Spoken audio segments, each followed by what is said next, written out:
और इस वक्त बड़ी खबर आपको बता दें, शेख हसीना को दोषी करार दिया गया है। शेख हसीना को फांसी की सजा सुनाई गई है। बांग्लादेश की पूर्व प्रधानमंत्री जिन पर आपराधिक मामले चल रहे थे, आज फैसला आने वाला था और आज ये बड़ा फैसला आया है जहां पर पूर्व प्रधानमंत्री बांग्लादेश की शेख हसीना को फांसी की सजा सुनाई गई है। इस वक्त की ये बड़ी खबर आ रही है बांग्लादेश से। हालांकि अवामी लीग की तरफ से और शेख हसीना और उनके बेटे की तरफ से यह कहा गया था कि उनके खिलाफ ऐसी ही सजा का ऐलान किया जा सकता है। उनका कहना है कि इसको लेकर अवामी लीग के समर्थक और कार्यकर्ता सड़कों पर उतरेंगे।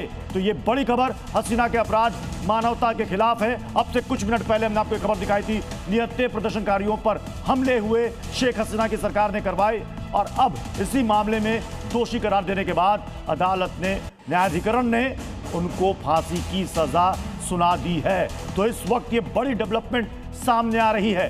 शेख हसीना और उनके बेटे की तरफ से कहा गया कि अवामी लीग और बांग्लादेश की जनता इसे स्वीकार नहीं करेगी। अंतरिम सरकार की तरफ से जो इस वक्त हिंसा चल रही है पिछले 2 से 3 दिनों में, उसमें प्रदर्शनकारियों के खिलाफ वहां पर सख्ती से निपटने के आदेश दिए गए हैं। अब सवाल है कि इसके बाद क्या बांग्लादेश में हालात और बद से बदतर हो जाएंगे, क्योंकि अवामी लीग के कार्यकर्ता और समर्थक मशाल जुलूस निकाल रहे हैं, फ्लैग मार्च कर रहे हैं, सड़कों पर तोड़फोड़, आगजनी की तस्वीरें भी सामने आ रही है। तो दूसरी तरफ अब ये अदालत का फैसला सामने आ चुका है, न्यायाधिकरण का फैसला सामने आ चुका है ICT का, जिसमें शेख हसीना को फांसी की सजा सुना दी गई है। ये इस वक्त बांग्लादेश से बड़ी खबर सामने आ रही है।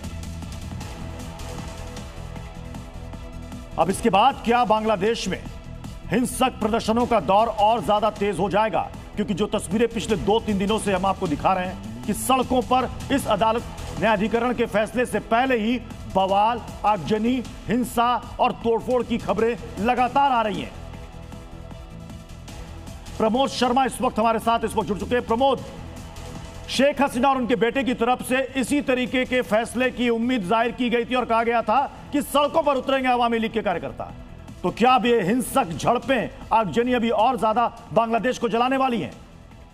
देखिए, अंदेशा तो ऐसे ही लग रहा है, क्योंकि पिछले कुछ समय में यदि हम देखें तो 2-3 दिन में दर्जनों जो अवामी लीग के कार्यकर्ता हैं उनको अरेस्ट किया गया है। लेकिन इस वक्त की बड़ी खबर यही है कि शेख हसीना के साथ साथ जो 2 और उनको सहयोगी है, कुल मिलाकर 3 लोगों को, जो पूर्व में शेख हसीना सरकार के मिनिस्टर रहे हैं और जो पुलिस के कर्ता धर्ता है, उनको दोषी पाया गया है और ये सजा का ऐलान कर दिया गया है। लेकिन हैरत वाली बात यह है कि दो जो है वो बांग्लादेश से बाहर है, शेख हसीना और उनकी सरकार के पूर्व मंत्री, जबकि जो तीसरे जो पुलिस के उस वक्त मुखिया रहे हैं वो सरकारी गवाह बन गए। ये पहला मामला इस तरीके का है।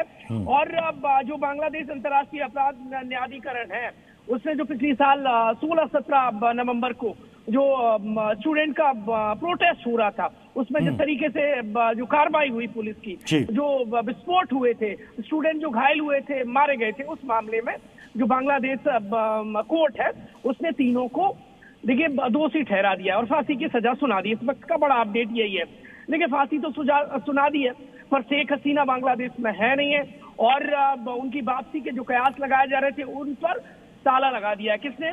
यूनुस सरकार ने। और कुल मिलाकर ये मैसेज देने की साफ, क्लियर और 2 टूक है यूनुस सरकार की कि शेख हसीना की अब बांग्लादेश में किसी कीमत पर एंट्री नहीं हो सकती, क्योंकि एक साल बाद फिर से अवामी लीग बांग्लादेश में पैर पसारने लगी थी, वो फिर से एक्टिव होने लगी थी। उनके जो वर्कर हैं वो यूनुस सरकार को चुनौती देने लगे थे।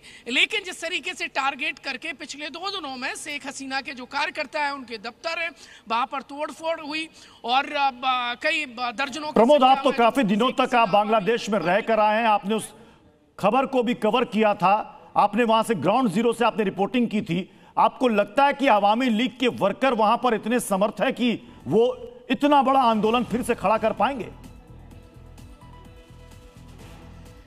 देखिए, अब तो पूरी तरीके से शेख हसीना को और उनके समर्थकों को कुचल दिया गया। वो डर गए, सहम गए, क्योंकि बांग्लादेश में कट्टरपंथी और जो जिहादी मानसिकता के लोग हैं वो इस वक्त चरम पर हैं। वो देखिए महिलाओं को मार्केट में नहीं निकलने देते हैं, बिना हिजाब के आप नहीं निकल सकते। हिंदू जो वहाँ पर अल्पसंख्यक हैं उनका रहना दूभर हो रहा है। मैं जिस वक्त कवर कर रहा था, आपको उस समय का एक 10 सेकंड में वाकया सुनाता हूँ। मैं एक इस्कॉन टेम्पल से बाहर निकला, उस दौरान मैं एक PTC कर रहा था और यूनुस को लेकर मैं यूनुस शब्द का इस्तेमाल किया तो कट्टरपंथी जिहादी आ भिड़े सीधे मुझसे। मैं उनको जवाब नहीं दे पाया, उन्होंने कहा माफी मांगनी पड़ेगी और वहां से बामुश्किल जो लोकल हमारा ड्राइवर था उसकी मदद से मैं वहां से भाग पाया।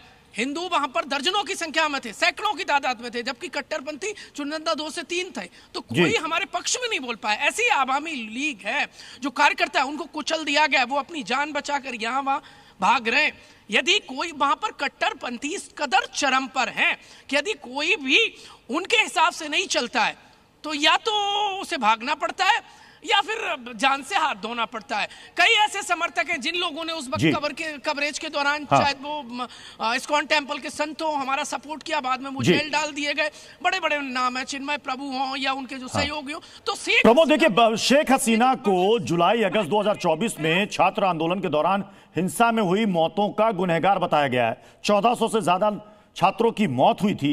अब की अंतरिम सरकार यूनुस सरकार यह कह रही है कि प्रदर्शनकारियों से सख्ती से निपटे और अगर वो नहीं मान रहे हैं तो सीधे गोली चलाएं। अब जो मौत होगी उसके लिए किसे जिम्मेदार ठहराया जाएगा? अरे आप देखिए, बांग्लादेश का फादर ऑफ नेशन कोई तोड़ दिया गया, उसको अपमानित कर दिया गया। वहां जिहादी कट्टरपंथी और आतंकी इस कदर पैर पसार चुके हैं कि वो खुद के देश को बर्बाद कर रहे हैं। जो अपने देश के नहीं हो वो जनता के क्या होंगे? और ये सिर्फ मैसेज है। यूनुस एक देखिए अच्छे आदमी बनने का मुखौटा बनाते हैं वो इंटरनेशनल लेवल पर, और बांग्लादेश यूनुस के जरिए कठपुतली बन गया है, कुछ देशों की टूल किट बन गया, ये कहा जा सकता है। और जिसने बांग्लादेश को बनाया, शेख हसीना के पिता, उनको जिस तरीके से तोड़ मरोड़ा गया और शेख हसीना के कमबैक की जो कवायद थी, उस आशंका पर ये कोर्ट ने जो दोषी ठहराया है शेख हसीना और उनके समर्थकों को, उनके सहयोगियों को फांसी की सजा सुना दी है, उस पर ताला डाल दिया है। देखिए, अब या तो आप कन्वर्ट हो जाइए, यानी आवामी लीग से आप कट्टरपंथी बन जाइए, वरना मार दिए जाओगे या भगा दिया जाओगे। भगना तो वहां आसान है नहीं है, क्योंकि बांग्लादेशियों को अब कोई और आने नहीं दे रहा है। देखिए, हालात दरअसल वहां पर कोई लोकतंत्र जैसा कुछ बचा नहीं है। वहां पर पुलिस, लेकिन प्रमोद देखिए, इसमें गौर करने वाली बात यह भी है कि उनके बेटे ने कहा था कि शेख हसीना भारत में है और वो सुरक्षित हैं, और आने वाले चुनाव में अगर ऐसा फैसला आता है तो अंजाम बुरा होगा।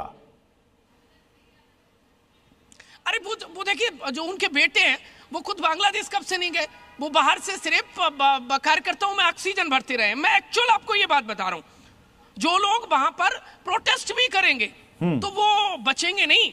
मैं सिर्फ वो आवामी लीग की आवाज दे रहे हैं, कहां से? सोशल मीडिया के जरिए।